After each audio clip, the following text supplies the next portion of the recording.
পাশে ছিল মুশরিকদের একটা পল্লী, কিছু মুশরিক তরুণ, কিছু অমুসলিম কিশোর, তারা আজানকে ব্যঙ্গ করতেছে।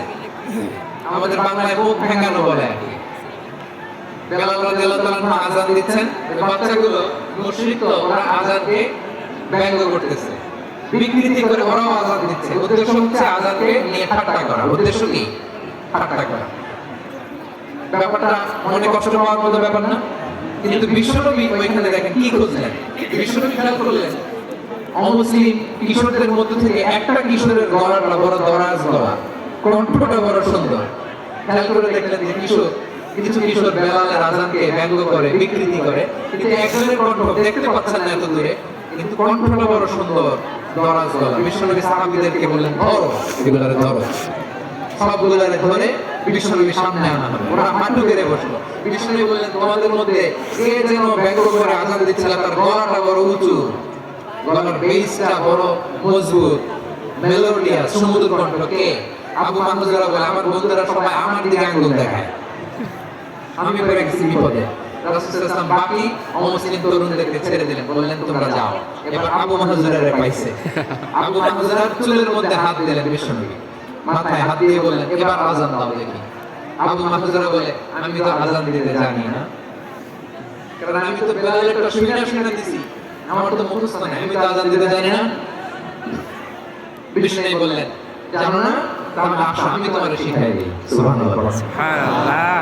আবু মাহজুরা হাঁটু গেড়ে বসে বিশ্বনবীর মুবারক হাত আবু মাহজুরার চুলের মধ্যে। বিশ্বনবী আজানের মুআল্লিম আবু মাহজুরাকে বলতেছে, ঠিক আছে, তোমারে শিখাই দিচ্ছি, আমি যা যা বলবো আমার সাথে সাথে বলবো, পারবা? আবু মাহজুরা বলে, পারবো। বিশ্বনবী আজান দিচ্ছেন, মাথায় হাত দিয়ে, আল্লাহু আকবার,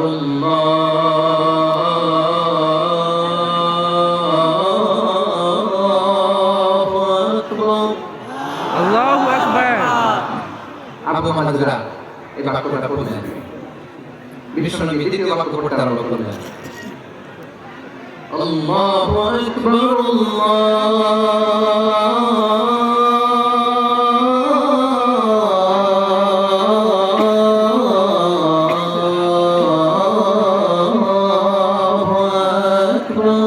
আল্লাহু আকবার। আবু মাহজুরা এই বাক্যটা বললেন। বিশ্বনবী আবু মাহজুরার মাথার মধ্যে হাত দিয়ে তৃতীয় বাক্য বললেন, আশহাদু আন লা ইলাহা ইল্লাল্লাহ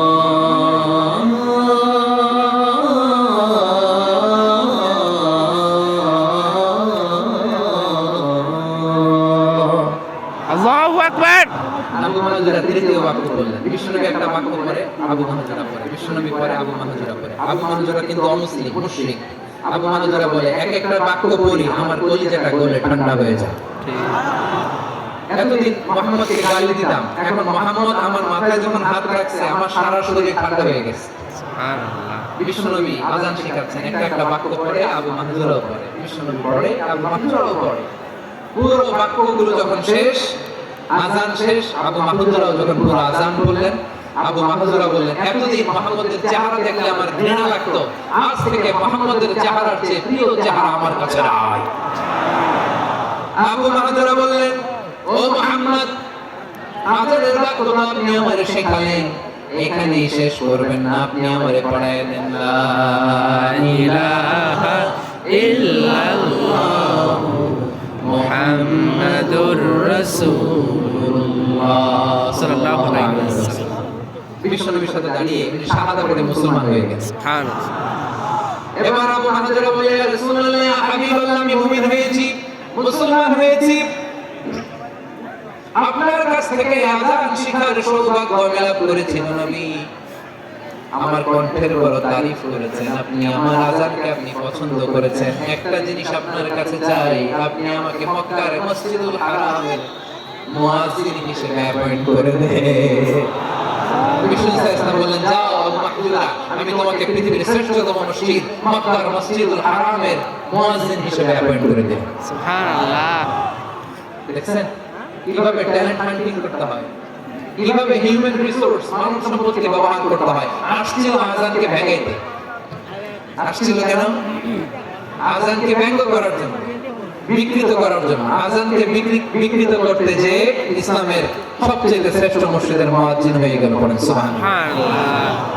হযরত আবু মাহজুর রাদিয়াল্লাহু তাআলা আনহু ওনার এই সুললিত কণ্ঠ ব্যবহার করে মসজিদুল হারামে এত সুন্দর করে আল্লাহু আকবার বলে আযান দিতেন। মানুষগুলোর, মুসল্লিগুলোর, মক্কাবাসীর হৃদয়কে তিনি বিগলিত করে দিতেন। মানুষের হৃদয়কে ঠান্ডা হয়ে যেত। শুধু এখানেই শেষ না আমার যশোরের ভাইয়েরা। বিশ্বনবী যখন সাইয়েদনা আবু মাহজুর রাদিয়াল্লাহু তাআলা আনহুকে আযান শেখাচ্ছিলেন, বলেন তো বিশ্বনবীর হাতটা কোথায় ছিল? মাথায়। আবু মাহজুরার মাথার সামনে, এই চুলের উপরে ছিল।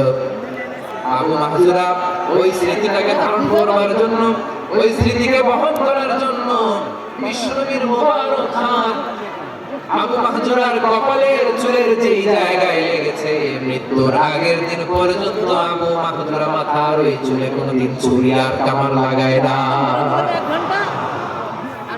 সেখানে কেচি লাগায় নাই, চুলের মধ্যে খুর লাগায় নাই। আবু মাহজুরা ডান দিকের চুল কাটতো, বাম দিকের চুল কাটতো, পেছনের চুল কাটতো, সামনের চুল কাটতো না। আবু মাহজুর রাদিয়াল্লাহু তাআলা আনহুর সামনের চুলগুলো বড় হতে হতে যখন এত বড় হয়ে যায়, তিনি চুলগুলো পেঁচিয়ে মাথার মধ্যে রাখতেন। তারপরে তিনি পাগড়ি পরতেন। সবাই জিজ্ঞেস করত, আবু মাহজুরা, এটা আবার কেমন স্টাইল? দেখতে তোমার কি বিদঘুটে লাগে? কেমন অড লাগে? কেমন খারাপ দেখা যায়? মক্কায় এমন কোন মানুষ তো দেখি নাই, ডানে চুল কাটে, বায়ে চুল কাটে, পেছনে চুল কাটে, সামনে কাটে না। ওরে আবু মাহজুরা, কেমন দেখা যায় তোমারে? তুমি সামনের চুল কাটো না কেন? আবু মাহজুরা বলে, আমি হাঁটু গেড়ে পেয়ারা নবীর সামনে বসেছিলাম, আমার এই মাথার চুলের মধ্যে মুবারক হাত লাগিয়ে বিশ্বনবী নিজে আমাকে আজানের প্রতিটা বাক্য শিক্ষা দিয়েছেন। বিশ্বনবীর মুবারক হাত, পবিত্র হাত আমার মাথার চুলের যে জায়গায় লেগেছে, আমি চাই ওই চুলগুলা নিয়ে আমি আমার কবরের ভিতরে যাব। আল্লাহু আকবার। সাইয়েদনা আবু মাহজুর রাদিয়াল্লাহু তাআলা আনহু ইন্তেকালের আগের পর্যন্ত মাথার সামনের চুলগুলা কাটে নাই। মাথার সামনের চুল তিনি কাটেন নাই। সুবহানাল্লাহ বিহামদি। কেমন ভালোবাসতেন বিশ্বনবী সাহাবীদেরকে, সাহাবারা কেমন ভালোবাসতেন বিশ্বনবীকে। সামনের চুলগুলো বড় হতে হতে এত বড় ছিল, পেঁচিয়ে রেখে পাগড়ি করতেন, কাটতেন না। নবীর হাত লেগেছিল। সুবহানাল্লাহ পড়ে। তাহলে what is the lesson? Moral of the story কি? মোরাল অফ দ্য স্টোরি হচ্ছে, আসছিল আযানকে ব্যঙ্গ করার জন্য, বিকৃত করার জন্য, হয়ে গেল মসজিদুল হারামের মুয়াজ্জিন। দেখেন বিশ্বনবী একটা খারাপ সিচুয়েশনের মধ্যে থেকে কি ভালো জিনিস বের করে আনলেন। আমি যে শুরুতে বলেছি কিভাবে তিনি হিউম্যান